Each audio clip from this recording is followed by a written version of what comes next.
Coming to the international news.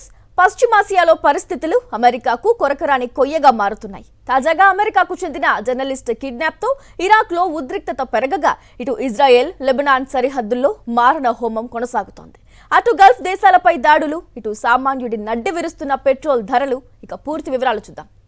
Iraq రాజధాని బాగ్దాద్లో American journalist Shirley కిటిల్సన్ kidnap కి గురవడం సంచలనం సృష్టిస్తోంది.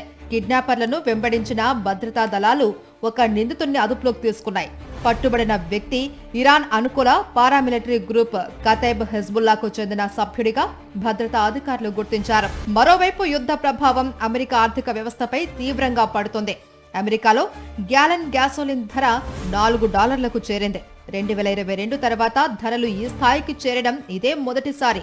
యుద్ధం మొదలైన నాటి నుంచి గ్యాస్ ధరలు 35% పెరగడం ట్రంప్ ప్రభుత్వానికి రాజకీయంగా పెద్ద సవాలుగా మారింది. అయితే యుద్ధం త్వరలోనే ముగుస్తుంది అన్న ఆశలతో అటు S&P 500 మార్కెట్లు 30% మేర పుంజుకున్నాయి. గల్ఫ్ దేశాల్లోనూ భయానక పరిస్థితులు నెలకొన్నాయి. దుబాయ్, సౌదీ అరేబియా లక్ష్యంగా డ్రోన్, క్షిపణి దాడులు జరిగాయి. వీటిని అడ్డుకున్న క్రమంలో పడిన శకలాల వల్ల పలువురు గాయపడ్డారు. ఉద్రిక్తతల నేపథ్యంలో యునైటెడ్ అరబ్ ఎమిరేట్స్ లో పాఠశాలలకు ఏప్రిల్ మధ్య వరకు రిమోట్ లెర్నింగ్ ఆన్లైన్ క్లాసులు పొడిగించారు. ఇక లెబనాన్ పై ఇజ్రాయెల్ విరుచుకుపడుతుంది.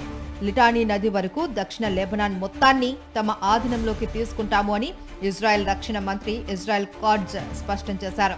వందలాది గ్రామాలను ధ్వంసం చేసి లక్షలాది మంది ప్రజలను ఖాళీ చేయించేందుకు ప్రణాళికలు సిద్ధం చేశారు. యుద్ధం మిగిల్చిన మరణ మృదంగం భీతి కొల్పుతోంది.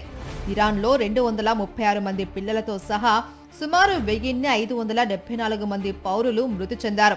లెబనాన్లో ఇప్పటి వరకు 1260 మంది మరణించగా 3750 మందికి పైగా గాయపడ్డారు.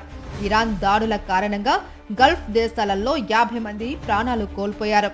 అమెరికా మిలిటరీకి చెందిన 13 మంది సర్వీస్ సభ్యులు కూడా ఈ యుద్ధానికి బలయ్యారు.